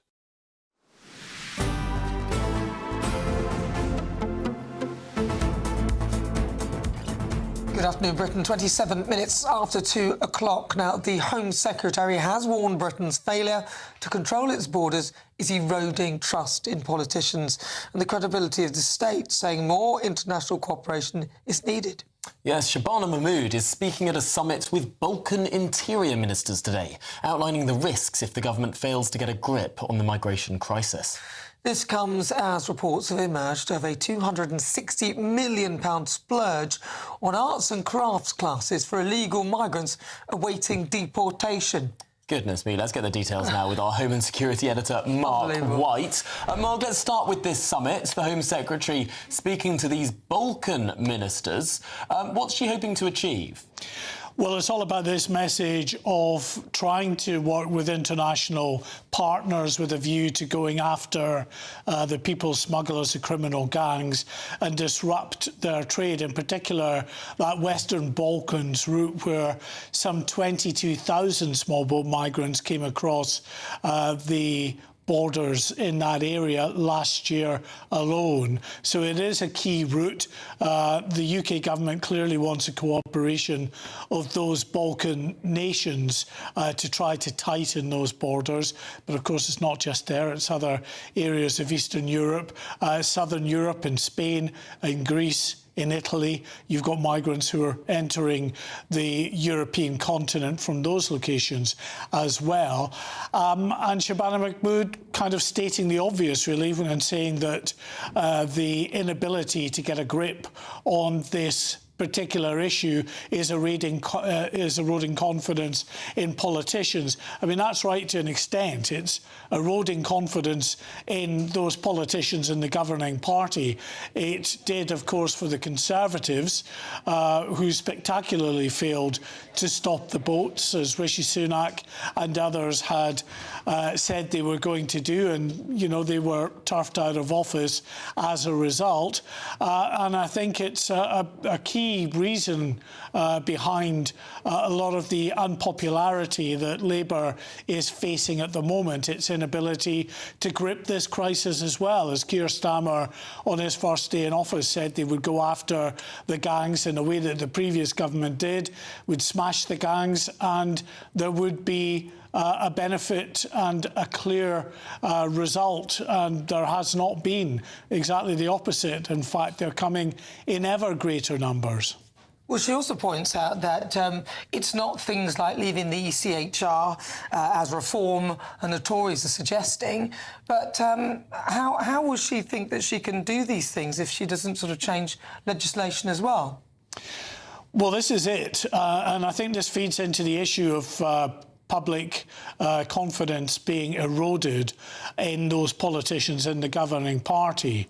And that's why she might not think that leaving the likes of the ECHR is the solution, but I think many people in the country are. And that's why we are seeing, in conjunction with an eroding of popular support for the Conservatives first and now Labour, you are at the same time seeing a very significant significant upsurge in support for reform, because reform are offering more radical solutions. And clearly, the public has the appetite for a more radical approach. It might not work in the end, but they want to see that given a chance, because they don't think that what we've seen at the moment, this tinkering effectively of lots of little issues and changes to the way in which the government deals with the Channel migrant crisis. They don't think that is having an effect, and demonstrably it's not. As I say, we are in record territory in terms of the numbers crossing the English Channel this year. Now, Mark, just before we let you go, what on earth is this about art classes for people awaiting deportation? How much money have we spent here? Well, millions. And I mean, listen, it's not just art classes. There's all kinds of wraparound services, care, and, you know, the kind of distractions as well that give them that opportunity to get tickets free or discounted for lots of different things. Now, many people right across the country will point to that and feel it's unfair, and look at that as actually being a bit of a driving factor as well for why people come to the UK. Yeah. There is a feeling that the UK is a soft touch. We hear it from our supposed partners elsewhere in Europe, in particular France, with politicians along the northern coast of France in particular, saying that, you know, you've got to stop with the incentives, with the way in which those coming across the English Channel get all of these wraparound services if you really want to make a meaningful impact on dissuading people to make that journey. All right, Mark White, really good to talk to you. And that was a £260 million 8-year contract that involved all this wraparound NHS care as well as treatment that isn't even available to the general public. For people we're deporting. As they're waiting deportation, yeah, that's right. Utter madness. Utter madness. I don't think many other countries are doing that. I don't think there are any other countries doing that. They're intense. Well, this is Good Afternoon Britain on GB News. Lots more still to come. The Royal Albert Hall is being transformed into a temple of sumo as one of the world's oldest sports comes to London. But first, let's get your latest headlines with Tatiana Sanchez.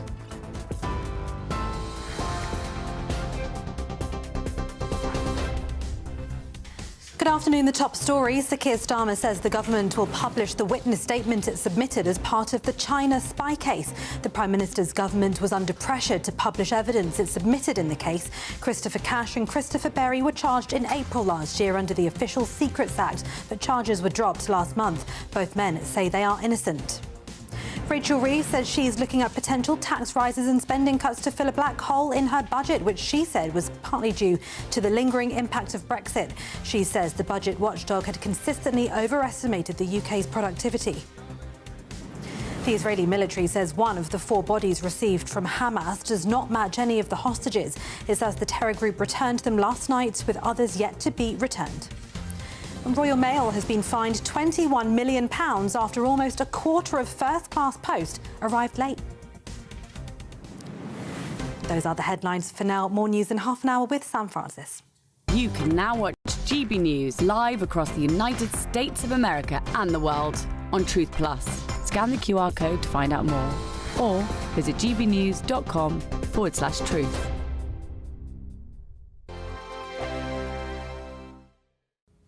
Hello and welcome to the latest update from the Met Office for GB News.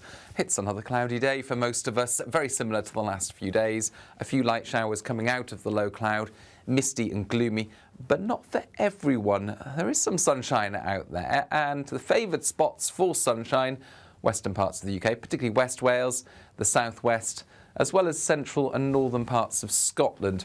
In these areas, where we lose the low cloud, actually, blue skies, beautiful conditions, feeling pleasant with light winds and that warm sunshine. Elsewhere, the low cloud persists. Just like the last few days, it's going to feel a little bit miserable under that low cloud, along with a few light showers into the east and southeast of England. One or two light showers coming along as well for the far north of Scotland. Otherwise, it is a grey end to the day for Shetland, for Orkney as well. Parts of northern Scotland, although a large swathe of Scotland will see the low cloud being broken up because of the higher ground. And it's similar across parts of West Wales and the southwest. As the low cloud comes in from the east, it gets broken up by the rugged terrain and we see clear skies prevail. There'll be some breaks developing elsewhere, so the cloud fairly fickle in places. It's not going to be entirely solid overnight, and where we do see those breaks, for example, some southern parts of England, more especially West Wales, parts of Scotland, we'll see temperatures dip into the mid-single figures. Otherwise, under the cloud, it's typically 8 to 11 degrees as we start off Thursday. And plenty of that cloud continuing through the day. A few more light showers coming into the north of Scotland as well as the far southeast, but otherwise most places are dry, are settled, light winds, but with a lot of cloud. Some holes developing in the cloud, nevertheless, across eastern parts, a few glimpses of sunshine at last in places.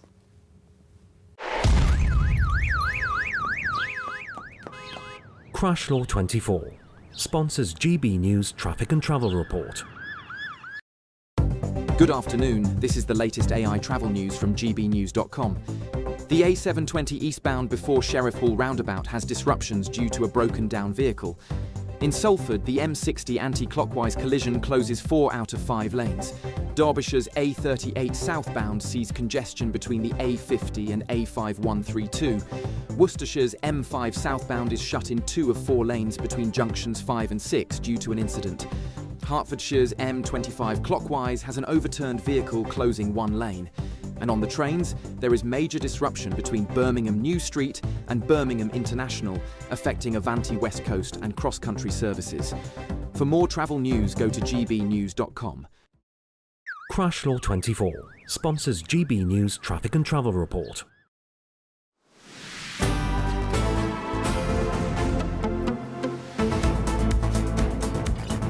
Good afternoon, Britain. It's 37 minutes past 2. Now, the prestigious Royal Albert Hall is being transformed into a temple of sumo as over 40 elite wrestlers take part in the Grand Sumo tournament. The event is being painted as a celebration of one of the world's oldest sports, and it will feature authentic soil and a roof reminiscent of a Shinto shrine. Well, joining us now to tell more about it is the sumo wrestling coach, Rob O'Neill, who set up his own training school in the sport. Rob, thanks for coming on the programme. I think we can all picture what sumo looks like. I've watched it, but I'm not sure I'm completely sure about the rules. What's actually going to be going on inside the Royal Albert Hall? Yeah, of course. So sumo is a fantastically simple sport to win. There's only really 2 win conditions. You either drive your opponent out of the dojo, the ring, or you take them to the ground. And when we say take them to the ground, any part of their body other than the soles of their feet which touches the ground, that counts as a loss. Now, how you do this can vary. It varies between wrestlers and their backgrounds and styles. Some will be more focused on the driving and the pushing. Some, particularly with the judo background, more focused on the throws. There is kind of a core of winning techniques, which we call kimarite, and they're kind of standard winning techniques. But realistically, any technique you use to get your opponent either out or down, you'll win the match. But the 2 that we're seeing on the screen look actually quite lightweight sumos, because I've seen some really heavy sumos, but with that weight, they are incredibly flexible. The one earlier was doing the box splits. I mean, there he is. Look at that. That is not an easy... I'm training to do the box splits, and I can't do that. And look at him. He's going to roll all the way through as well. Rob, they're very fit, aren't they? But these ones look lighter. So they are incredibly fit athletes, and I think one of the things people forget when they look at sumo or they look at rikishi is that they are athletes, and to a degree we're looking at 2 sumo wrestlers standing next to each other, and so they look normal size in comparison to each other. In terms of their body fat percentage, it's actually very, very low, and they're incredibly muscular athletes, and they do, as you say, have a truly fantastic range of motion, particularly through the hips. because the whole sport essentially is done in this very low squat position that you need to be able to adopt. You say that they're incredibly Have they got fit. thinner though? Sorry, the other part of my question. Have they got lighter over time? Because these ones don't look as heavy as the ones that I used to watch years ago. That's all right. So there has been a bit of a push in terms of kind of health terms and long-term health outcomes for Rikishi in Japan. It used to be that the life expectancy for a sumo wrestler in Japan was something like 25 years less than the national average, and that was in large part due to the toll that the weight took on their body. But even when, we're looking at these wrestlers here, you're looking at guys who are 160, 170 kilos still. That weight's come down from like 200. So they're still absolutely gigantic athletes, yeah. In your previous answer, you said that these are incredibly fit athletes. I'm sure a lot of people listening will be thinking, did you misspeak? I mean, a lot of people just look at them and think they're incredibly fat athletes. I mean, this is part of it, is it not? But just the scale, the weight, it's not just about muscle. It's also just simply about the sheer size of these people. Oh, yeah, absolutely. And these things have been studied, luckily for us, so we can talk about them in objective terms. The average sumo wrestler actually has a lower body fat percentage than the average Brit. It's just because, if you weigh 170 kilos, a bit of body fat on top of that does, it looks like a lot more than is actually there. And one of the really useful things is to look at their backs. Because the back doesn't carry very much fat at all compared to the stomach. And you see some of them just absolutely, bodybuilder kind of level backs and legs. And so, when I say they're fit, I mean they're fit, yeah. I'm surprised they've got a belly, though, do you know what I mean? Because they're so fit. The belly, just very briefly, you've got to sort of go to the travel, but they've got a bit of a belly on them now, haven't they? Yeah, I mean that's largely just down to kind of fat distribution in men. You will gain and lose fat on your stomach area before you'll gain and lose it anywhere else on your body. If there was a female professional sumo scene, you'd probably see larger areas of the body would be in a different location, but when you gain fat, you tend to gain it on your stomach, and so that's why, Well, perhaps that's an excellent point in which to thank you, Rob, for coming on and talking about this fascinating and ancient sport of sumo wrestling coming to the Royal Albert Hall. Rob O'Neill, thanks indeed for joining us. Fabulous. Right, 43 minutes after 2 o'clock. Tonight at 7 o'clock, make sure you tune in to GB News for Nigel Farage's interview with Donald Trump's son, Eric Trump, just as the US president does the impossible and signs his historic Gaza peace deal. Yes, they'll be discussing everything from the special relationship to the Britain's contested role in the Gaza peace process and the Trump administration revoking visas from those who celebrated Charlie Kirk's death.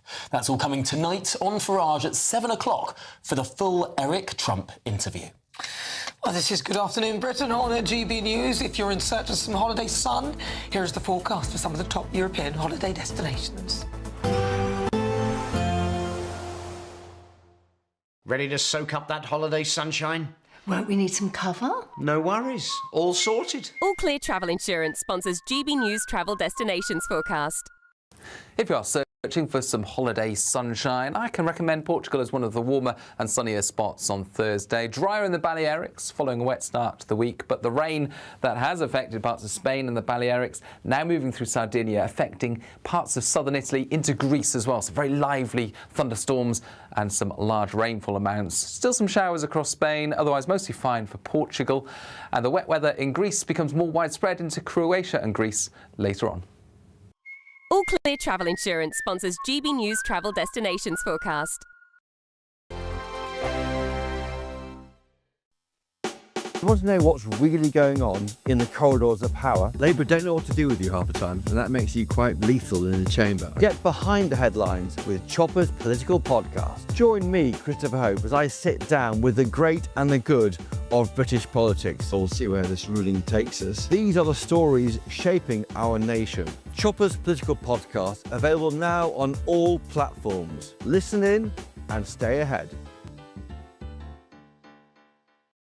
GB News, we love to hear from you, our loyal community. So drop us a line at gbnews.com/yoursay. There you can talk to each other and also to the presenters live on air.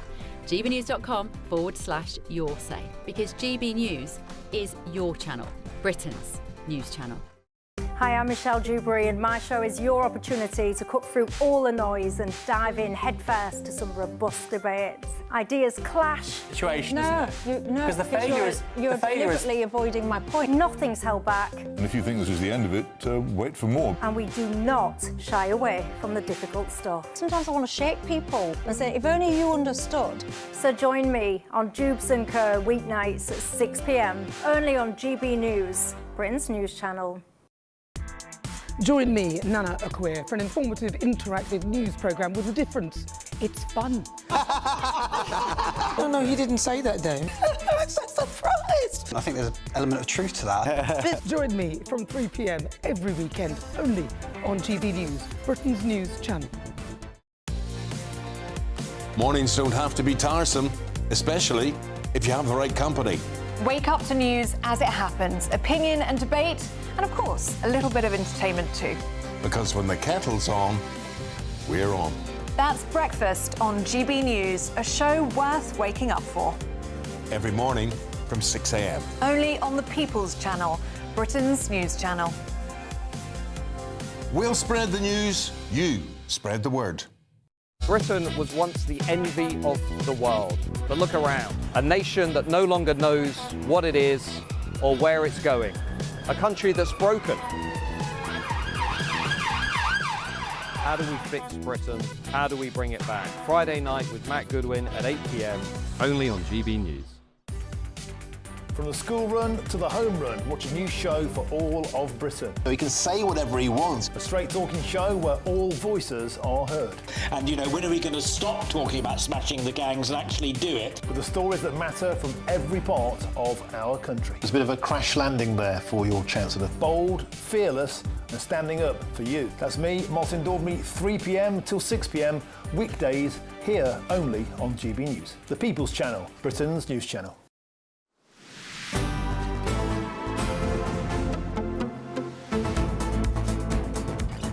Good afternoon, Britain. The Independent Office for Police has begun 10 new investigations into South Yorkshire Police's past handling of non-recent allegations of child sexual abuse in Rotherham. Well, here with all the details is our national reporter, Charlie Peters. Charlie, this is breaking news.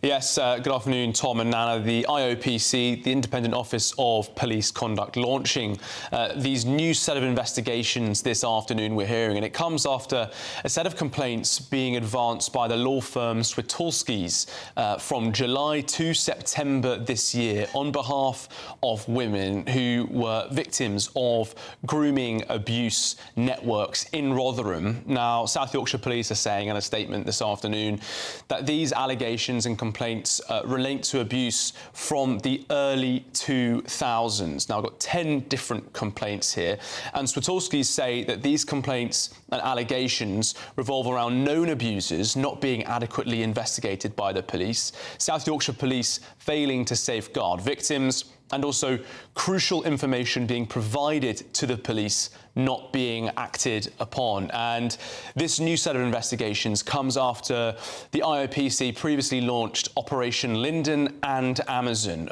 both long-ranging investigations, but with Linden, which took about 7 years and cost millions of pounds, it found dozens of officers found to have committed gross misconduct in office, but the strongest punishment was a written warning, a written punishment that way. And then in Amazon, which found that senior officers, for the first time, were involved in these failures, no senior officers were named, and it was described as a systemic issue in the town. And that related to 1999 to 2011, where South Yorkshire Police were found to have left children vulnerable to widespread abuse. Now, Switulski's are engaging with more survivors and complainants in this case, and we do have a statement from South Yorkshire Police's Assistant Chief Constable Hayley Barnett, who said they're profoundly aware of their previous failings in Rotherham, and our dedicated teams work hard every single day to deliver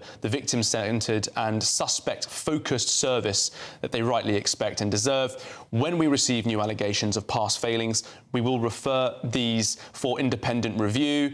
It's never too late, they say, for victims and survivors to come forward, but Swatulski is advancing those complaints. The IOPC now launching 10 fresh investigations into allegations of past failures by South Yorkshire Police in Rotherham. All right, Charlie Peters, thank you very much. Well, that's breaking news. Interesting, very really interesting. significant stuff. I'm sure one man who might have more on that over the next 3 hours is Martin Daubney. Martin. An absolute delight to be with you in the studio, as ever, on Wednesdays in Westminster. We've lost control of our borders.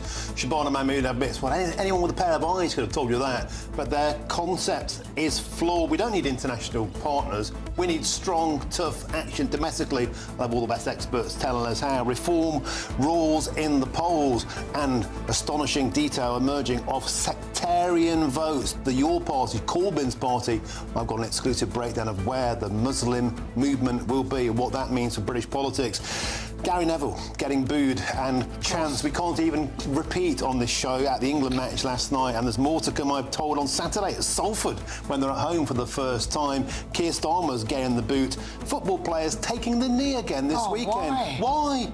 Why are they trying to make football a political football? It's time to end all of that. And of course, pensioners being completely left behind by digital ID. Up to 1.5 million of them will be completely unable to do their normal lives because technology is moving on too fast. Fantastic show. I'll be here 3 till 6. First, though, here's your weather forecast.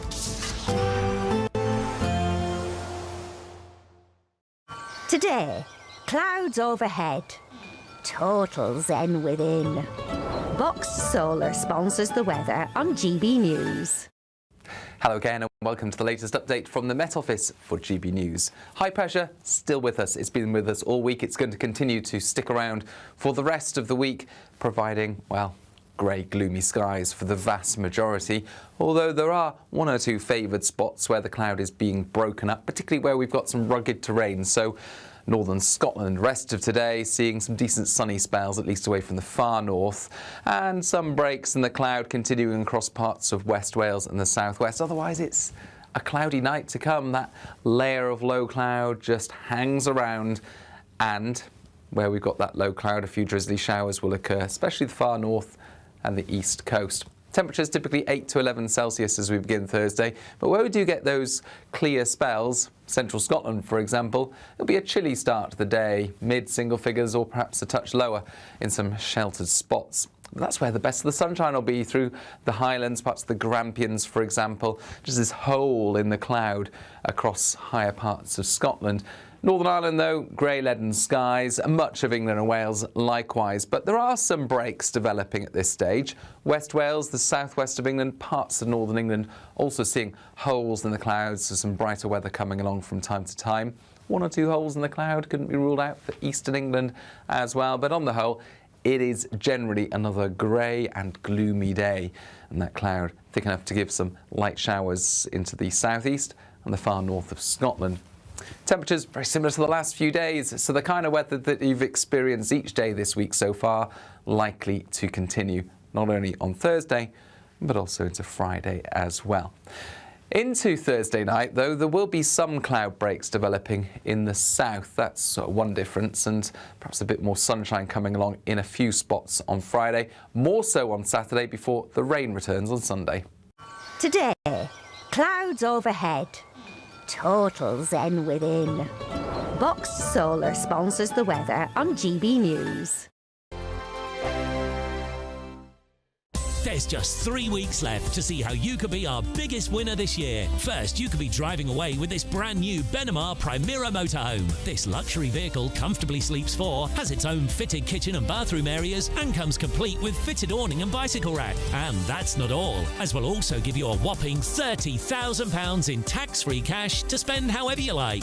For another chance to win, text WIN to 63225. One entry costs £2.50 plus one standard network rate message. Or text BONUS to 63225. 5 entries cost £5 plus one standard network rate message. Go to gbnews.com/win. Entries start at £2.50. Call 0903 686 3232. Calls cost £2.50 plus your network access charge. Or post your name and number to GB16 PO Box 8690 Derby DE1 9TT. UK only. Entrants must be 18 or over. Lines close at 4 p.m. on the 31st of October. Please check the closing time if listening or watching on demand. Decisions made in Washington aren't just shaping America, they're shaping Britain too. From migration to global security, from crime to health. Whatever happens in the White House today will be felt in your town or city tomorrow. That's why The Late Show is live from Washington, D.C. Cutting through the politics to show you what it all means for Britain. The Late Show live every night at midnight. Only on GB News, Britain's news channel. Exciting news. Every Friday, my Patrick Christie's Tonight Show is going to have a twist to it. We're welcoming some special guests. You. That's right, on Fridays I'm going to be doing my show in front of a live studio audience because this show is about you and what you have to say. It's going to be the same big debates, same big topics, same big opinions, but every Friday night at 9 p.m. you are invited to come on down to Patrick Christie's Tonight to be a part of the action. Only on GB News, the People's Channel, Britain's news channel.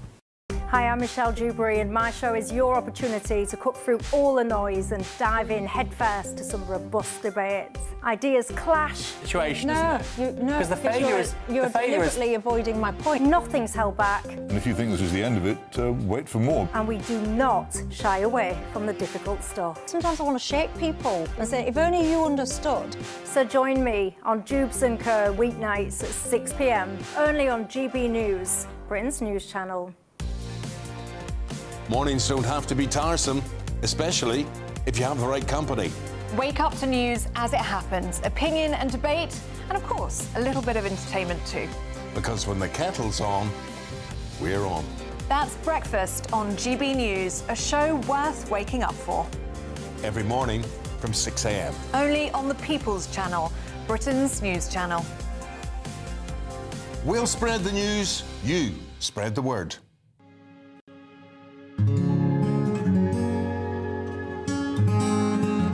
I think for far too long in this country, millions of people felt as though they weren't represented at all by the establishment media. GB News was needed because there literally was no other voice. Everyone was saying the same thing. GB News exists because there is a